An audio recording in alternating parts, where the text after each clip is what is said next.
This is a Musclecat Media production.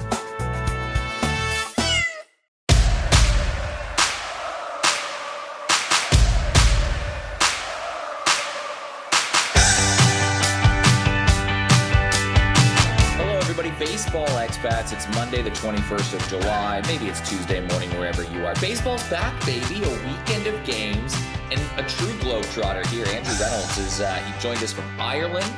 He joined us from St. Louis.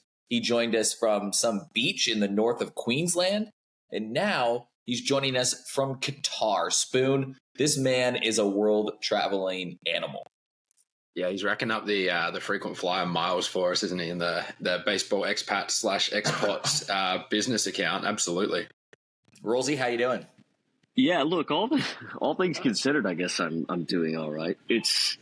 It's been a long 6 weeks, to be honest. What on paper seems like a good idea to see family in the United States and in Europe has turned me into somewhat of a defeated man. But here we are. We're transiting back to Australia, getting ready for U12 World Cup in Taiwan. And spirits are high. Energy is down, but spirits are high. You see, when you said it was a long 6 weeks, I thought you were talking about the 3 games that the St. Louis Cardinals played against the Arizona Diamondbacks this weekend. It's really hard to watch baseball when you're in Ireland. Thank goodness for that. Well, Spoon, want to give us an update on how Rolsey's Cardinals did over the weekend? Look, the series was very much the opposite to the 3-game set that was in St. Louis earlier in the year, where that came down to 1 run, I think, in all 3 games, came down to the 9th inning in all 3 games.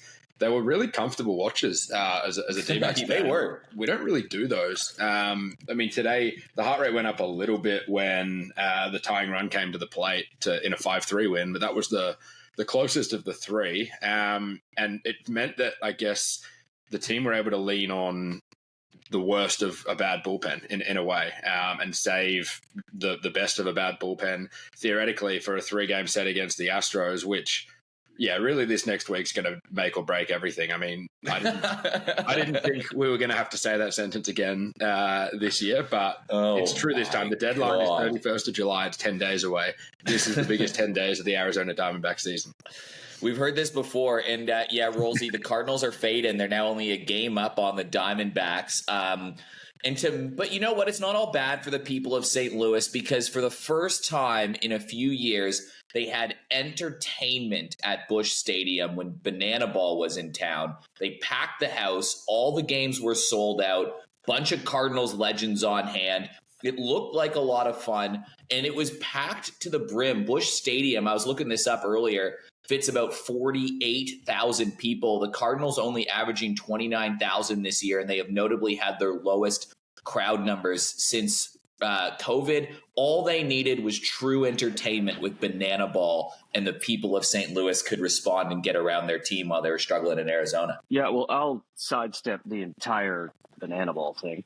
Look, the Cardinals have been such a streaky team, and Eric, I think we talked about it a couple of weeks ago, and I didn't see any of the games this weekend. Just traveling has made that a little bit tough. But I mean, this team is, I guess, to steal one of Spoon's lines from earlier in the year, they are who we thought they were, right? They are a mediocre team. I don't think there's any designs that they'll be buying at the deadline. I don't necessarily think that they'll be huge sellers.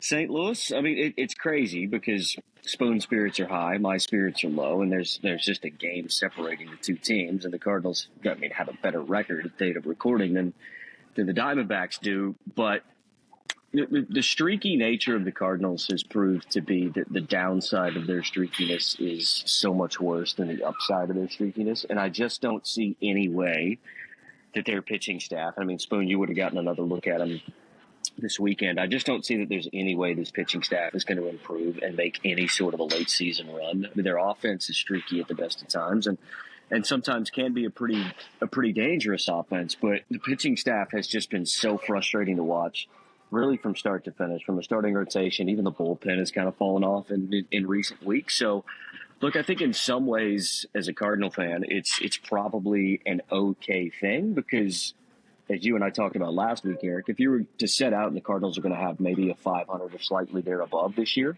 you'd probably be happy with that. But imagine they were in a wild card spot right now. John Mozeliak in his final year as GM, essentially saying, all right, well, maybe we are buyers. Maybe we do have to give away a couple of pieces that we would regret maybe 12, 24 months down the line. So I'm sort of coming to terms with it. 3-7 in their last 10 games. I mean, even their home record has started to dwindle. I guess maybe the one positive, if you want to see it that way, is that they're headed to Colorado at the beginning of the week. I mean, I don't necessarily know that a sweep against Colorado changes what they do at the deadline. I think the Cardinals probably aren't really huge in the market at the trade deadline, I think, unless somebody comes in with a package for Nolan Arenado, which I don't necessarily see. But otherwise, I think St. Louis is probably going to stay pretty quiet. What about some of those relievers, though? Like the market for bullpen help is going to be in such a good position to sell. You know, I don't know. Obviously, we talked about earlier on in the year, you had such a good closer and you weren't getting in close enough games to use them. Like, does your thinking around that change? Yeah, I mean, I think if they had sort of when we spoke about it, whenever the Diamondbacks, I think, were interested in Ryan Helsley early in the year, I think his stock was much higher than what it is now, to be honest. I think a lot of these guys would have been the same way. Phil Maton's another one potentially that comes to mind for St. Louis. I just don't know necessarily what they're going to get back for them. I'd like to see them maybe retain some of those arms that they have for longer-term deals, because I do think there are some upside. There is some upside to those guys, but they're definitely not going to re-sign Helsley. So if somebody does come to the table and says, hey, we'll give you maybe a top 10 organizational guy, maybe a bat, maybe, a future sort of middle relief arm, that may be something I think that St. Louis considers, but I just don't see the package being large for any of those guys. And maybe they move some on if they, if they think a McGreevy goes to the bullpen or a Tink Hence is going to be ready to come up next year. Maybe that's sort of along the lines of their thinking. But maybe, where 2-3 weeks ago I was thinking potentially this is a team that could make a play for a big bat. And maybe you do sacrifice, somebody, probably not like a J.J. Weatherall, but maybe some guys a little bit further down their organizational list. I mean, to make a play at the playoffs, I think that's certainly out of the question now. But, yeah, you're right. If they are going to be any sort of a seller, in air quotes, I think it would just be sort of in that bullpen area, because I don't think anybody else is really going to be interested in anything else that they have to give. The Cardinals, they're sitting around that 500 mark, and the Diamondbacks, Big Ten games coming up. But enough about mediocrity and mediocre baseball teams that aren't good or bad. Let's talk about something that's hot. Team that we're talking the about? Savannah Bananas are hot. They are the best ticket in St. Louis when it comes to bat and ball sports. There is zero debate about one off that. And it's a novelty. We'll leave it there. But the Toronto Blue Jays, there's no place like Dome. They have won their 10th straight at home. And Spoon, last week we were looking at value for like teams outside a spot to make the playoffs. I was looking at some markets today, and I took it just because it seems like too good of an offer to be true right now. The Jays are paying $238 to win the division. They're not even the division favorites to win it, and they have a 3-game advantage over the New York Yankees. And how they're playing right now keeps suggesting to me that they're sustainable for 2 reasons. And we talked about it last show too. They hit to contact. And there was a great article in The Athletic that kind of outlined this, where Barger was talking about this and Davis Schneider was talking about it, how the team just decided to have this mid-season identity shift and just say, hey, you know what? We're pretty good at hitting to contact. Let's just put balls in play. That's it. And then you had a great quote from Logan Webb, who faced the Jays this weekend with the Giants, who basically said, man, they're a tough team to play because they swing at your first pitches all the time. And more annoyingly, they get to your first pitches. So you can't even work your way into an at-bat. And then when you do, you can. Like Barger had an 8-pitch at-bat today, ended up getting a huge hit off of it. Like top to bottom, the Jays lineup just makes contact and puts the ball in play. They have the lowest strikeout rate in the MLB. I mean, they're going to add some pitching at the deadline. They've already said that. Like their manager came out and just been like, I'm expecting more bullpen help at the deadline. I think that $238 to win the division and you're already up in 17 games above 500 and you're dominant at home and the way you play, that feels like it's like a too good to be true offer for a team. Yeah, I think it really comes down to probably some of these deadline moves, right? Like I think the market for the Yankees to buy is right there. I don't think we talk about the Blue Jays, there's not a lot for them to add. Like maybe another starter and a little bit of bullpen help, but it is as good a team that you've got that you don't need to go and buy something. The Yankees are a different story, right? And they have the luxury of, if they go and trade for a player, they're probably going to re-sign them because they have unlimited big market dollars, right? So like Zach Gallen to the Yankees has made sense from before the season even started. Like a couple of moves like that really change how the Yankees look will sort of make or break that bet, I think, because the Jays are as good as, that they sort of have been for a couple of months now. It looks sustainable. It's just about what everyone else around them does. Yeah, the 35-16 record at home is startling, and I don't think you can count out the Jays to jumping in a bit of an arms race with the Yankees. Like the Jays have money. Man, don't forget that. Like they are the second richest owner in all of baseball after the Dodgers. Like people forget that the Jays are not a small market team. They are one of the biggest markets in all of baseball. Yeah. And arguably bigger than the Yankees in terms of power and size, which is a crazy statement to make. When they have their nose in a fight, they've done it before. The ownership group isn't afraid to say, you know what? Screw it. Let's do it. I think it's going to be interesting. And what would really fix that sort of, power slump, I guess, on a season level for the Jays, as far as probably the home run numbers expected versus actual, would be to go and get a guy like Geno Suarez, start him at third base every day and watch him hit baseballs a long way at Rogers Center. Dude, the Jays' best player hasn't even been playing that well. Like Vladdy's hitting 275. He hit a homer today, but like their best player is not carrying the team, and he can go through these streaks, and he always seems to do it in August and September is usually when Vladdy heats up. So I don't know. Watch this space. Jays are really, really hot right now. I am going to be drinking some steam whistle at the end of the season. Well, I don't want to bring up old wounds. And I mean, this was a couple weeks ago now. But again, I've been traveling in a time vortex. So the sort of feud between Michael Kay and Jamie Campbell when they were talking about sort of that Pythagorean win-loss, that hasn't gone away. Like when you look at the Yankees and the Blue Jays in terms of what their expected win-loss should be, most metrics still tell you that the Yankees are the better team. So leaving that feud with Michael Kay aside, which I actually thought was pretty funny, the fawning fanboy comments and then him saying he shouldn't hang on the rim 3 minutes left in the third quarter of a basketball game. It was all pretty entertaining from the outside. I can understand why the fan bases of both Boston or of Toronto and New York sort of got really heated about it. But is that something that you have in mind, do you think, if you are a president, you are a GM, you are looking to make moves, as you go, hey, we're kind of playing with house money a little bit here because the standings say that we're 3 games clear, but the expected win-loss tells us we should probably be about 8 games back of the Yankees. So how realistic and how true is it with still how much time there is left in the season?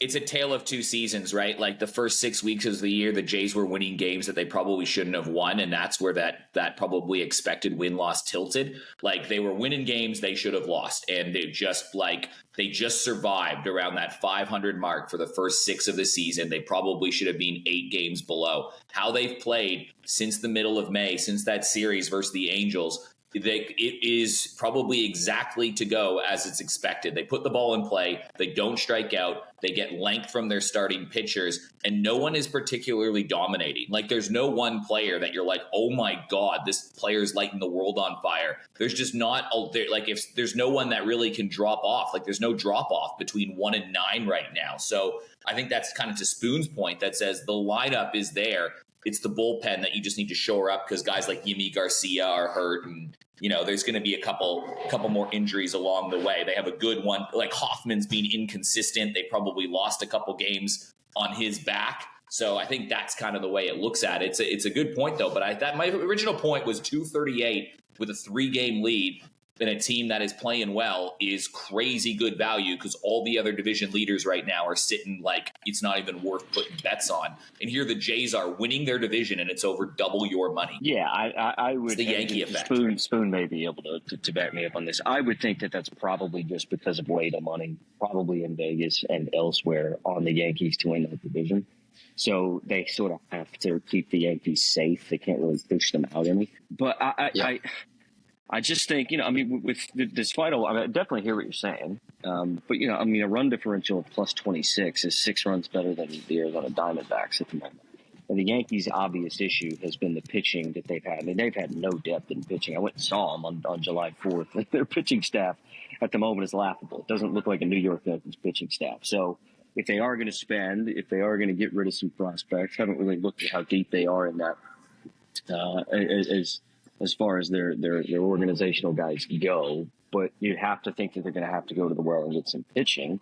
And then that's potentially, I guess my point is where maybe those expected win losses sort of start to even up. But look, I mean, I picked the Jays to win the division at the beginning of the year. So happy for you and happy for the city of Toronto that all things are going well at this point. The Jays have the third best run differential since May 21st. So 2 months ago, in the last 2 months, at plus 51. The Brewers are the highest at 88, which is crazy. So that's kind of my point of like, yeah, the first 6 weeks of the season, you were like overachieving at 500. And now you're like, oh, damn, like playing right where they should be, right? Like it's not a small sample size anymore, this Jays stretch. It's no longer just 2 weeks of them playing good baseball. It's consistent baseball for 2 months. And that's why they are 17 games above 500. So it's pretty cool to see.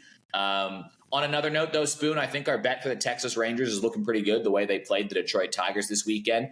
Even today, that felt like you could see that being the American League Championship Series. The Texas Rangers, who are out of the playoffs right now, they were at 550 odds just 3 days ago. You can see them playing the Detroit Tigers in the ALCS. By the way, they were paying like ridiculous odds to win the AL if you want a really big punt.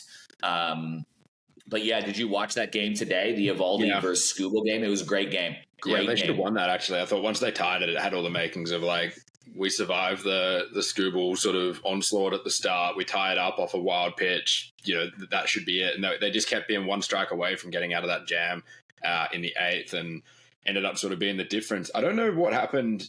Wasn't Evaldi meant to start that game? Was he a late scratch? Yeah, he was. Like He was a late scratch, yeah. I hope that's nothing major, because that would completely derail, you know, the good case we sort of made on Friday around their end of season run. I'm hoping it was just something minor or extra rest off the back of the All-Star break, because we talked about like, let's sit down and watch two guys kind of duel it out, and that ended up happening, but one of the names wasn't the one we were expecting. I know, because Evaldi's got a 1.58 ERA as well, right? Like that is what we were all kind of wanting to sit and watch. But yeah, I mean, the Rangers look like they might have some mojo about them, so some good value there. Yeah, they scratched him with back issues. That's not good. No, you never like to hear that. Outside of like elbow soreness, a back issue is probably like the worst thing you could see for a pitcher, because it just lingers. He's also 35, right? So it's not like it's like a quick recovery like he was 10 years ago. So yeah, that makes it a bit more interesting, I suppose. Yeah. Brewers, though, also worth noting, they are red hot right now as well. Like that is another sustainable team that turns out they're just a very, very good baseball team. We noted that on the Friday show. All right, Spoon, you have a game for us, but first, Andrew Reynolds, you're going to be joining us from Taiwan next week, just to continue the World Tour. Tell us what's going on, why it's important. Yeah, I'm just going to keep going east, I think, until east becomes west, right? Like, I'm just going to keep traveling. But now, man, you and I've talked about it a couple times in the last couple of weeks. I really, really enjoy this tournament, and it's for a lot of reasons. But I think the main one is that it shows the talent level that the sport of baseball has at such an early age. And it's worldwide, right? I mean, in the history of this tournament, that being the Under 12 Baseball World Cup, the United States and Chinese Taipei have been the only two teams to ever win it, right? And Mexico, Japan, Cuba have all been really competitive throughout its history. But when you look at some of the names of guys that have played in this tournament and gone on to have great college careers, still sort of waiting to have that first real breakout major league guy that's come from an Under 12 Baseball World Cup. But the thing that's so cool about it for me is that it's the only sport in the world that allows 12-year-olds to help determine their country's world ranking. Not even in a sport like soccer is that a thing that happens. So it's a cool, unique thing for baseball And what's so cool about it for me is that the dimensions of this tournament, the field dimensions, some of the rules, they're unique to this tournament, right? Because these kids are so good at 12 years of age that they basically have to move the bases back. They have to move the fences back. Little League World Series is obviously the tournament at this age group that gets all the notoriety. But that's basically kids playing with their local club and going onto the world stage. Little League World Series is great, don't get me wrong, but these are true national teams.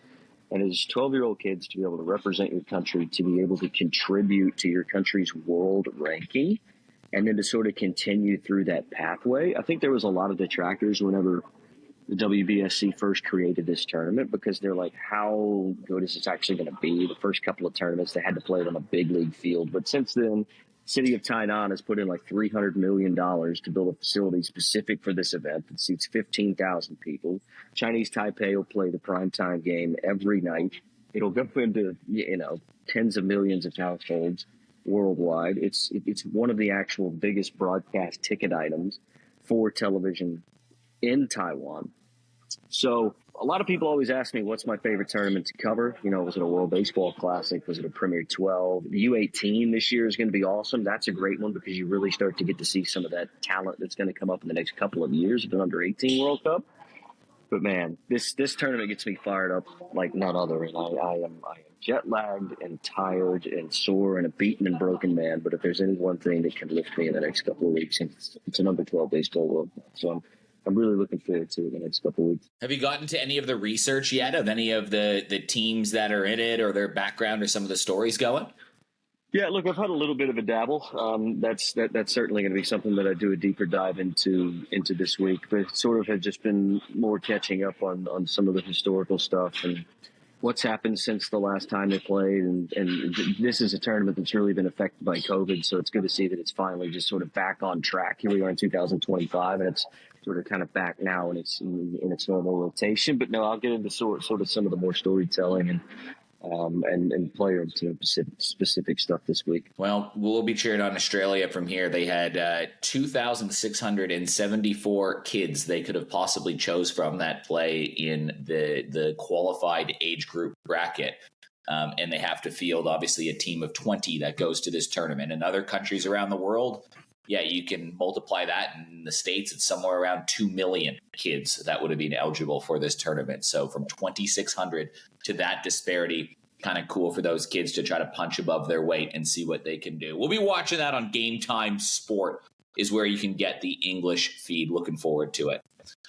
Spoon, you got a game for us. And let me just have this disclaimer that Rolsey and I literally have no idea what is about to come out of your mouth.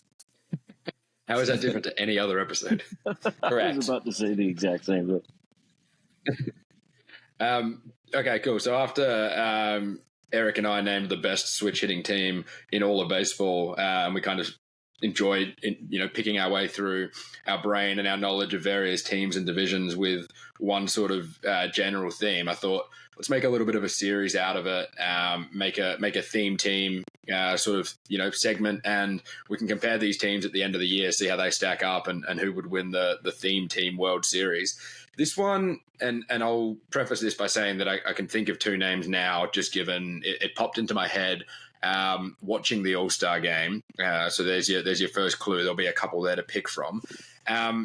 I don't know if it's possible to get a lineup, and as part of me picking these themes, I'm trying not to go and actually build the lineup first, because otherwise I kind of, can't contribute in good faith. So let's hope that there's enough to at least get 9 guys, and better than that, let's hope that there are 9 good players. Working our way backward from the other end of the alphabet, I want to see if we can name the best theme team possible where the surname ends in the letter Z. Oh my God. That is not what I expected. I don't even know if I can name one that ends with the letter Z. I got to get on a roll here. Think South American surnames, right? Like Martinez. Yeah. Where we're gonna Gonzalez. Yeah, that's the kind of flavor you're gonna want to be picking.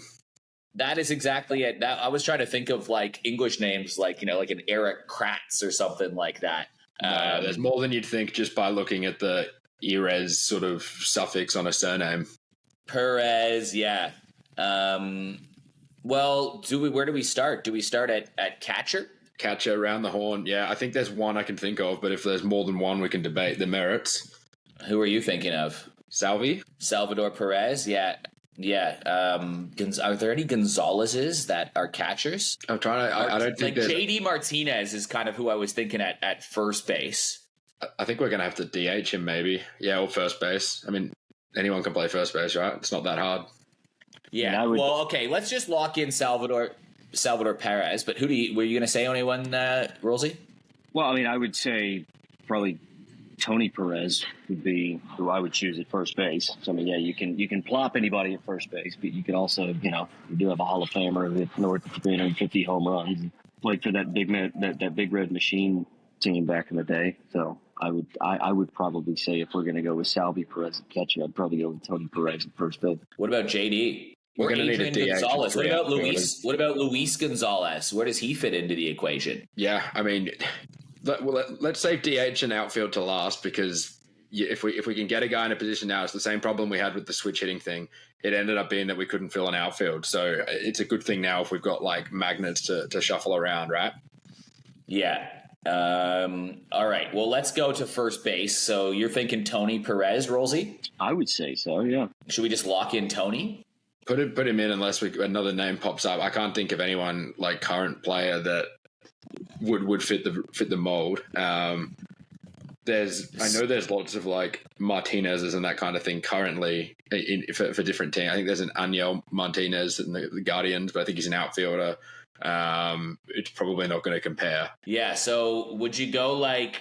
Oh, there's another catcher. Sorry, there's another catcher, Francisco Alvarez for the New York Mets. Oh, and he might actually be the choice ahead of Salvi if we're talking 2025 form. Or Alvarez. Oh, did I miss that completely? Like Are we talking 2025 form? Let's do 2025 if we can. Yeah, let's see if Tony. If there's not Tony 9, I reckon there's a future rule for this. Then yeah, if we can't fit 9 with current players, we expand the age bracket. Let's see if we can do it with current players first, because that's what we did with the switchy one. Yeah. So who's at second? So if we're going current players, are we going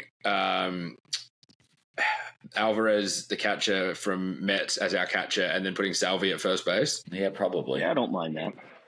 Probably have to. Yeah.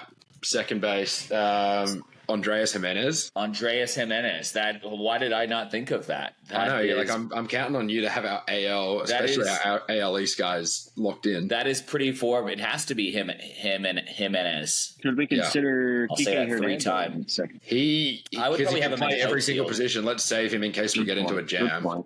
That's exactly what I'm thinking. That's a good Z name though, Rolsey. Shortstop's J-Ram, right? Well, I had J-Ram. J-Ram I was thinking was third. Can you name the other All-Star who ended with Z, who was part of springing this conversation up? And Clue, he was a shortstop for a long time until this year. Why am I blanking? Rosie? I don't know if he knows he's on mute. No, I know I'm on mute. I'm just okay. He's just blanking too. So I think big money Detroit Tigers contract. Oh, Javi. Yeah, right. Javi Baez. So if Baez, well, wouldn't you want him in outfield because he's like a current all-star outfielder? I'm banking on us being able to name enough outfielders that if my left side infield is Javi Baez and J-Ram, I'm pretty happy. What about, because we're gonna have Teoscar Hernandez as well. Yeah, and right. He's gonna be in the outfield. Yeah, we're gonna have Yordan Alvarez. Yeah. So Kike might not even get in the team. Just I mean, Baez's defense was always so stellar, right? That there's merits for him being I guess a shortstop. Knowing he still had some reps there this year, but I know he's been more of a center field, and he made the All-Star as a center field, so I can see the argument both ways. We can keep him an outfielder. If you went J-Ram at short, then who plays third? Yeah, it's a good question. I think we need him at third. Oh, and man, we forgot Luis Arias. Would he be at second? You put him at... You DH him just purely with his contact skills. If he's the DH, because Salvi's probably, I'm going to assume, got better defensive numbers at first than Arise because of, he was a catcher. I know he's been converted there, but I've watched him pick it there in the games he's played there this year. And if you put Arise at first or second, I don't know what you do, because a Jimenez or a Salvi maybe aren't your DH, maybe they are, but we've got to get Arise in somewhere. What about, and then you could also, I don't know. So recap. We go catcher Francisco Alvarez, first base Salvi, second base Jimenez, shortstop Baez, third base J-Ram, DH Arise. We got 3 outfield spots. Yeah, well, one of them's going to be Teoscar. One of them should be Yordan. But then, okay, wait, did we say second shortstop was Baez? Yeah, or we could. What about Gino? Oh shit! Now we've both forgotten a player.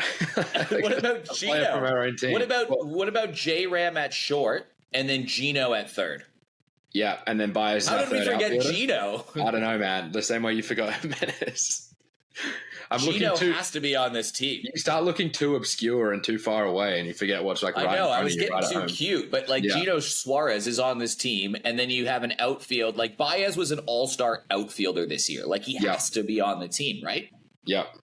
So has to be. Alvarez, Teoscar, and Baez are the outfielders. Are there any? Who's our starting pitcher?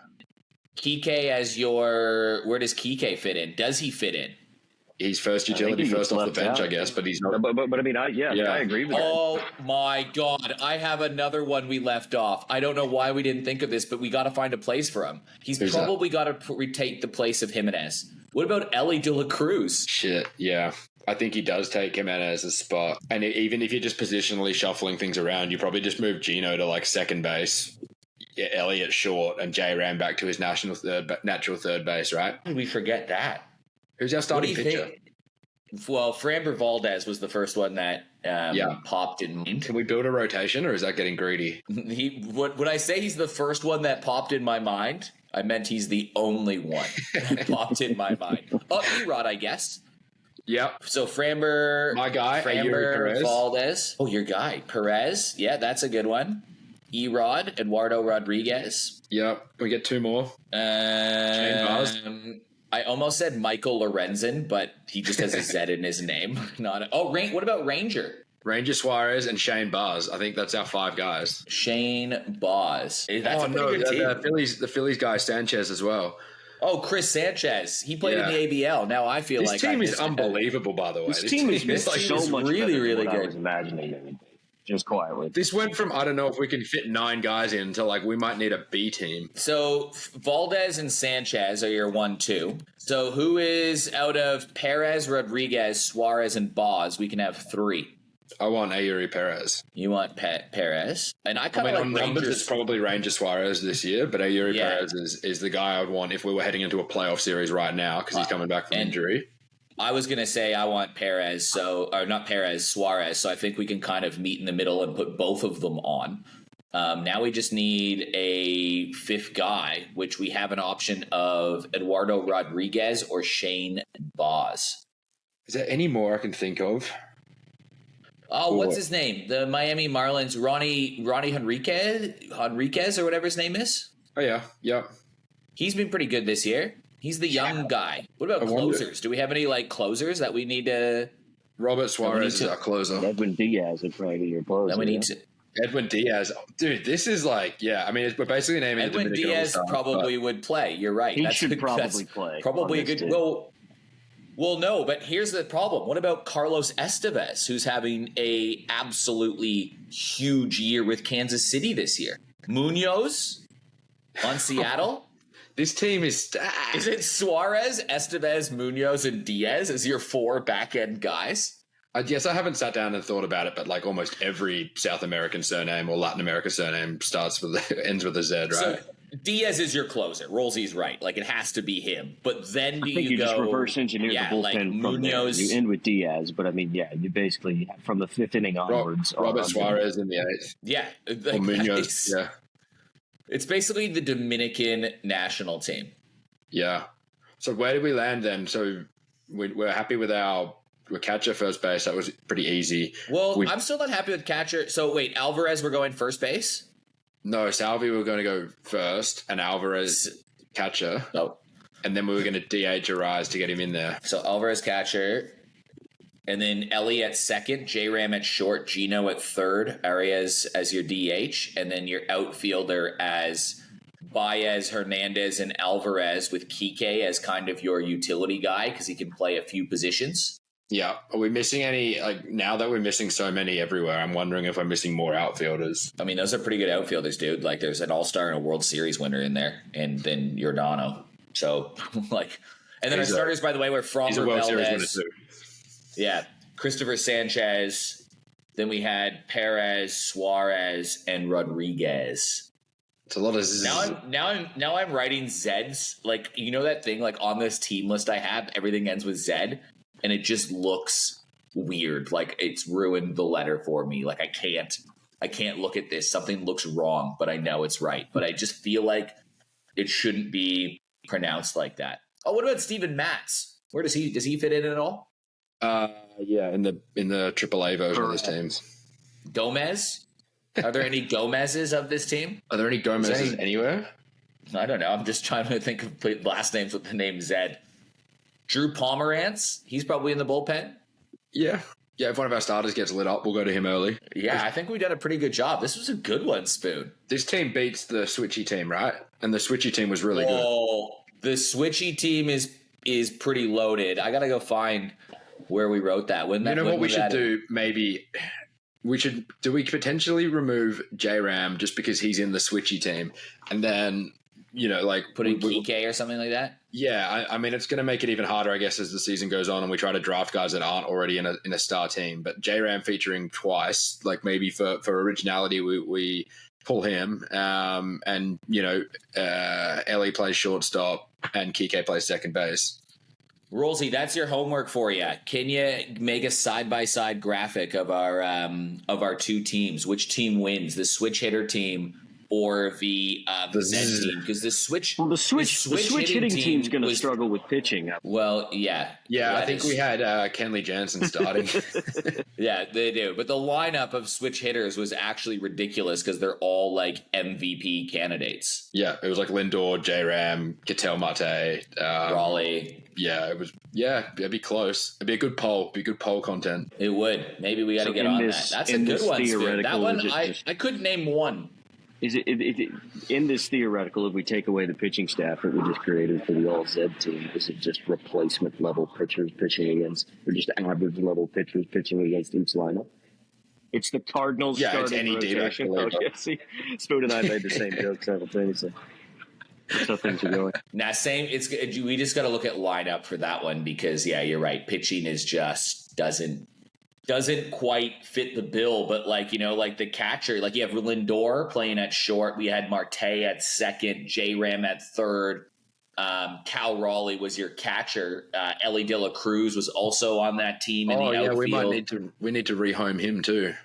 Ozzie Albies was there. Like there was some pretty good players on that switch hitter team. That's a good one. The Zed. I was freaking out when you first said that, and then you said Latino, and then the wheels started. The dominoes started to fall. Yeah, that was a good one.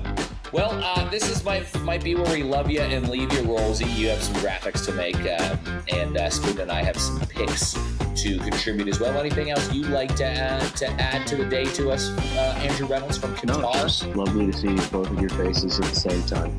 Long may it continue. Long may it continue. All right, we're going to come back after the break. Couple quick picks from Spoon. I got a couple myself as well. I'm looking at over-unders, so we'll catch you on the other side.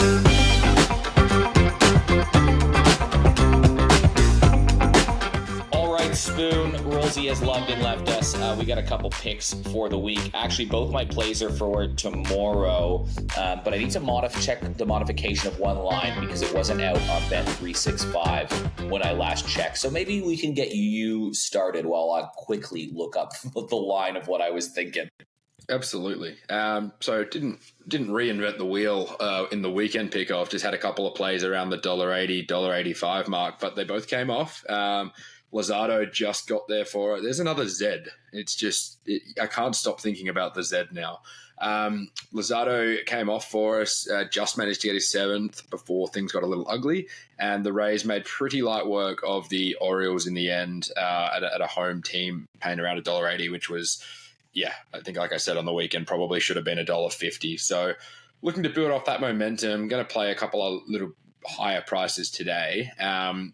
Like you, both of mine will be tomorrow. The first one is a player performance double. Looking at Kodai Senga from the Mets, who was potentially had a really good All-Star case and from what it sounds like was one of the pitchers that was asked to be an All-Star. But given where he was in the rotation, some injury concerns he's had this year, they chose not to put him in the All-Star game. He's having a terrific season. And his whiff rate, his strikeout stuff is just superb. There is always the question with him. One, he can have this sort of poor inning where it takes him 30-something pitches to get out of it, and that shortens his start. And two, he's rarely going deep into games anyway, even when he is dominating. The matchup against the Angels tomorrow, they're the second worst strikeout team in baseball by a fair margin. They're close to the Rockies, who are worst, and then they're miles, I guess, ahead or beyond where the Pirates, the Orioles, and the Red Sox are. Getting 6 strikeouts in the win for Senga tomorrow for a Mets team that are going to be looking to finish strong on the season and potentially be buyers themselves at the deadline in a big divisional race at $2.70, I think is a really good way to play. I won't be topping up on that one just because Senga, you're probably going to get your 6 or 7 and that's it. He rarely does dominate and go deep at the same time. But 6 in the win at $2.70 is a nice way to start. Do you want to add anything to that one? No, I like it, and I agree. Senga is having that kind of second-year Japanese slump, I suppose. Or not slump, surge, like we talked about at the very start of this podcast, how you watch those players, and now, maybe it's time that we cash in. Yeah, I mean, he's got a 1.39 ERA. Like, he doesn't have the innings to sort of be in that Cy Young conversation with your Skeens and your Zach Wheeler types, but he's just been phenomenal when he has been pitching, and the 5 to 6 innings that he usually gives are quality. This Angels team swings and misses a lot. I think $2.70 is really good value for that play. The second one is, I'm going to go back to my roots a little bit tomorrow with a team total play. This is a team in the DBacks division that have now lost 5 in a row, and they're leaving the House of Horrors, which was Toronto. The Giants really struggled on this trip. They did score runs today, but they were shut out in the Bassett start game 1 in a 4-0 loss. They scored 3 runs yesterday against Lauer, or 2 against Lauer and 1 off the bullpen, but still sort of didn't really generate much offense, just the 4 hits. Then today, the bat sort of came to life in a game where they needed to come back. Or they actually did take the lead and then blow it against Barrios, our guy.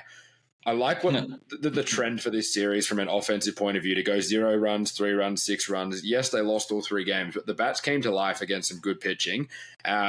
Tomorrow they continue this road trip against the Braves in Atlanta, and the starter for the Braves, Bryce Elder, was DFA'd at the start of the year, and he's only pitching because of the obscene injury luck they've sort of had to their starting pitchers. Smith Shawver's done for the year. Chris Sale's probably done for the year. You and I have talked a lot in the last couple of weeks around, as you enter sort of August and September, what you see is what you get. Like, these guys kind of do what they say on the label. And Bryce Elder has just consistently been an ERA guy of 5 or above. He's at 6, I think, on the year so far now. And this is a Giants offense that are going to get 9 innings on the road, and they've got the pieces and the firepower to really tack on the points or the runs. So 4.5 is the run line tomorrow. Is paying $2 on the over tomorrow. And something I spoke to you guys about at the start of the year was I love taking team totals on the road team because you're guaranteed to get those 9 innings. I think there's a chance that this game becomes a shootout, given they've got a rookie themselves on the mound, and that'll only bode well for our team total play. So I got 1 at $2.70, 1 at $2. As always, be happy to get 1 out of 2 and break even. But I think I went back and looked 8 out of the last 10 pod players. So follow that trend if you like, and let's see if we can pick up some more units come tomorrow. Yeah, I was actually looking at an over-under play as well, but it was with the Astros and Diamondbacks because of the Gallen and Colton Gordon matchup, because both pitchers kind of struggling. So Gallen at about, what is it? ERA, where's my notes here? 540, and Gordon at 467. And also allowing a lot of home runs. Colton Gordon is too, and Arizona can. So I kind of like looking at like an over total in that one, which was set at 9 runs. I just think that, I mean, the Diamondbacks are notorious right now for allowing runs. They're a bit hot right now. You feel like that might regress a little bit. I kind of just liked an obvious overplay on the over 9 runs from when I was looking at it. Not sure, as a resident Cardinals guy, what your thoughts were there. The resident Cardinals guy is boarding a flight in Qatar, but the resident DBacks guy has that's what I meant. Yeah.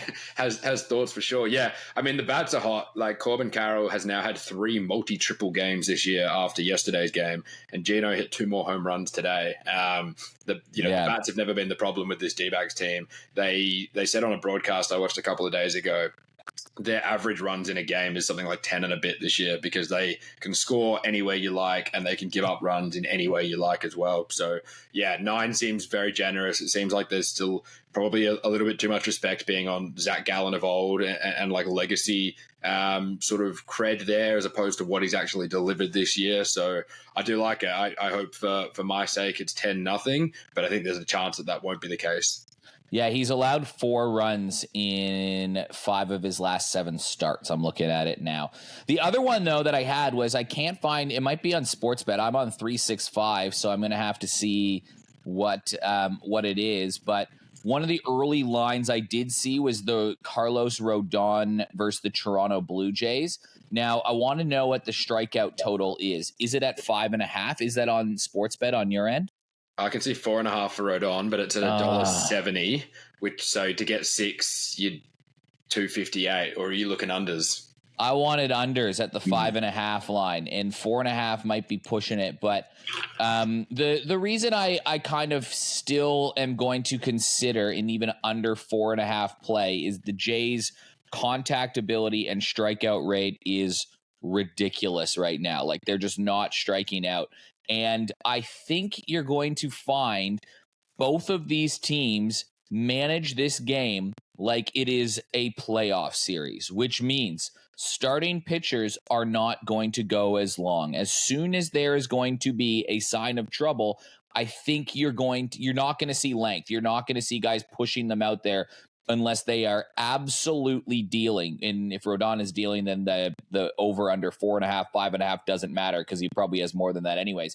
I just don't think he's going to go long into the games. I think they're going to turn into bullpen battles, and they're going to get very cute with how they manage this. It's a big series, the Blue Jays and the Yankees. Like, it is a defining series in how this division race goes the rest of the way. So I kind of liked an under, even at 4. And what is he paying? 4.5. Under. The under $2.10. I kind of like it. I don't know. But 4.5 is just not a nice number for a guy that is like a really good pitcher. So I'm having second doubts, but I'm just being honest. That's where my head was at right now. The last time he went out, he pitched 8 innings and had 8 strikeouts. Before that, versus the Mets, 5 innings with 4 strikeouts. So I don't know, man. I still kind of like the under 4.5 versus a contact team in a big series where starts might be a little bit shorter. You help me talk this one through. Yeah, so the Blue Jays, like you said, they're the best team in baseball at strikeout prevention. They strike out just 17.6% of the time. At home, that rate drops to just 16.8%, which is, again, comfortably the best in baseball. Rodon does sort of lean on overpowering those guys and actually getting through them in short ABs. Like a lot of the starts I've watched of his this year where he's getting, 7, 8, 9 or more strikeouts, it's like 1, 2, 3 pitches, that real sort of nice sequencing that sets it up. The Blue Jays guys just battle. Like, they must be so annoying to sort of pitch again. And to the point you made before the web comment, like, yeah, you're always 0-1 and 0-2, but that's like when the AB begins rather than where the AB sort of ends, which is the case for a lot of Rodon's opponents. I do think, under 4.5 at $2.10. I'd like to wait and see. The line isn't up anywhere else yet. I just checked 4 or 5 other books. That will open soon and will definitely open before this podcast gets on air. I think you'd be able to find 5.5 somewhere at somewhere like $1.80, $1.90. Like, yeah, sure, it's a 20% less return or something like that. But I feel like that strikeout will be big, because 5 in 6 innings would be a good start, and you get out of that where you've sort of collected. Whereas I think a lot more probably has to go wrong to see him under 5. He struck out 4 versus Toronto in 5 innings in that start at the end of June. So that's kind of the baseline. And before that, he had 4 strikeouts versus the Mets. He had 5 in 6 versus Cincinnati. He had 4 in 5 versus Boston. He had 5 in 5 versus Boston, 8 in 7, 10 in 7. Like, his strikeout rates have been kind of down lately, Rodon. So I don't know. I think I'm going to hopefully wait for a 365 market around 5 and hit the under on that. That's my thinking, at least. That's my thought process. I like it. I got to say, though, man, I cannot believe there's a team on a 9 or 10 game win streak or whatever it is, and you haven't taken them on tomorrow in the Avalanche. Like, I was sure you would have had that Mariners-Brewers series circled there. I looked at the George Kirby player performance doubles pretty closely and nearly made the case for that today instead. But, yeah, I was sure there was going to be a little bit of Seattle Mariners in your future. 10 in a row is a lot of wins for a Milwaukee Brewers team who could move into first place. What are the odds on that? $1.80 for the Mariners. I really wanted to dive in on that. I mean, George Kirby's so consistent, right? Like, you could get, I think it was 5 strikeouts in the win. I'm just pulling it up now. 5 strikeouts and a Mariners win for $2.50. Like, that's the $1.80 is just not that sexy though in this kind of play versus a 10-win team. You kind of want to wait to see if the Brewers win game 11 and then jump on them in game number 2 when the odds might be ridiculous. The PPD, which is so like 5 strikeouts in the win, 250, or 6 at 340. The Brewers are an okay strikeout team. They're sort of middle of the road, but George Kirby is like Mr. Consistent with 56 strikeouts, 54 innings. He probably goes 5 or 6 like he does every start. He probably picks up 5 or 6 strikeouts. And if he does that and the Avalanche breaks, it might be the way to play that. Yeah, I think that's the way you want to watch it. And that the series to watch, though, Yankees and Blue Jays, that might go and shape the division, though, regardless. Jays on a 3-game win streak, so it might be a bit of a fade somewhere on that team, too. All right, Spoon, have a good week. I know we'll be chatting lots during the games this week. There's a couple big ones. Defining week for the Diamondbacks, defining week for the Blue Jays. I'm sure the group chat messages will be blowing on up. Big time. Biggest 10 days of the year. Last time I get to say it. Let's make it count. God. Have a good one. You too, mate.